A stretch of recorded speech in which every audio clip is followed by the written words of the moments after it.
I was lucky enough to get a chance to go to Vegas for Magic 30, and this is my experience. We get there at around 12:30 and the line is already massive. Doors don't open till 1, so I'm actually getting a little nervous since Modern's supposed to start at 2, and I was worried I wouldn't be able to get in there and register my deck on time.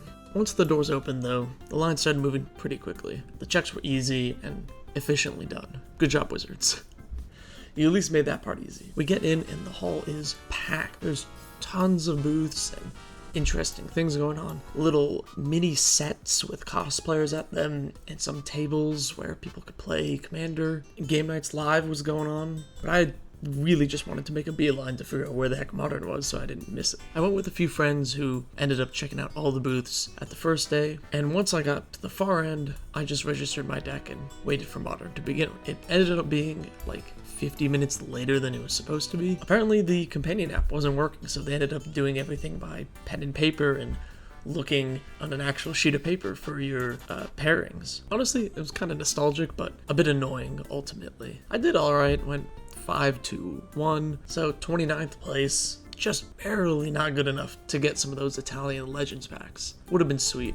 I did meet Aspiring Spike as well. Shoutouts to him for actually being like a really cool dude in person. It was a lot of fun. For me, day 1 ultimately went pretty well. It was a lot of fun playing Modern. I was on Prisontron, by the way, if anybody was wondering. My only real complaint is all these empty tables you see are actually for the command zone area, which you needed to pay extra to gain access to. And it was just kind of a shame because I know some of my friends were looking to play casual Commander games, and there were all these open tables with essentially nobody using them. I really hope Wizards learns from this in the future, and on day 2, it seemed like I think they figured it out a little bit. Also, as a quick aside, if you went through the garage, there was nobody checking anything. I'm pretty sure anybody could have gotten in.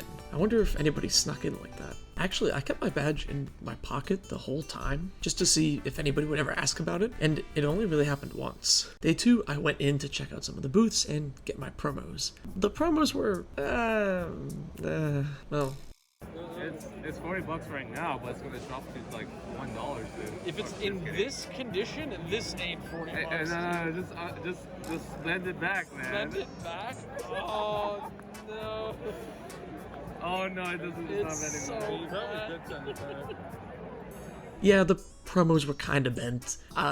It was pretty bad, but they're mostly flat now that I've taken some time to try and iron them out. I picked up my prizes from Modern, got a bunch of ticks, ended up getting 2 of the Warhammer 40k precons, sold one immediately, and then just kind of checked out some of the cool things that they had. If you've never been to a GP or Magic Fest or any large event like this, you might have not seen some of these, but they're really neat. Cool one-of-one test prints, altered, special variants that you really can't get anywhere else. They're awesome, although pretty expensive. Didn't get one myself, but they're always cool to see. There was all sorts of other interesting merch, figures, giant cards, shirts, hats, dice, you name it. I think there was a lot of really great merch this year, and it was pretty good. I especially loved the Brain Dead booth, because I think their stuff's just great. And they fixed one of my biggest pet peeves of the very first day. They took some of those empty tables and started running on-demand events, which was awesome, and it let more people just get in there and play the game. I'm glad that they actually really quickly made those changes and were able to sort of fix some of the issues. On the second day, I decided to go check out Building B, which wasn't really advertised as part of the convention, but I basically just read on Twitter that some people were going there.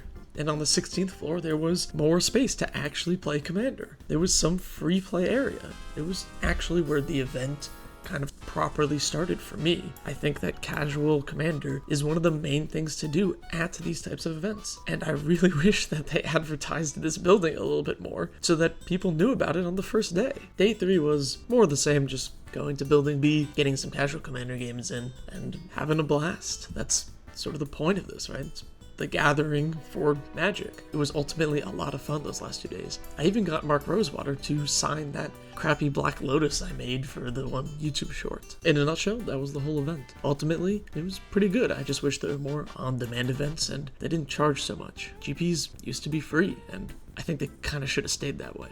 This next bit is just going to be a little bit of rambling about the channel. Thank you so much for 500 subscribers. I cannot believe people actually enjoy this goofy, silly channel that I've put together. I really enjoy making it. I'm gonna keep trying to make it better and produce more stuff, and I just want to say thank you so much. I'd honestly never expected to make it this far, so I'm just really happy about that. Thanks for watching so much, and stay tuned for more.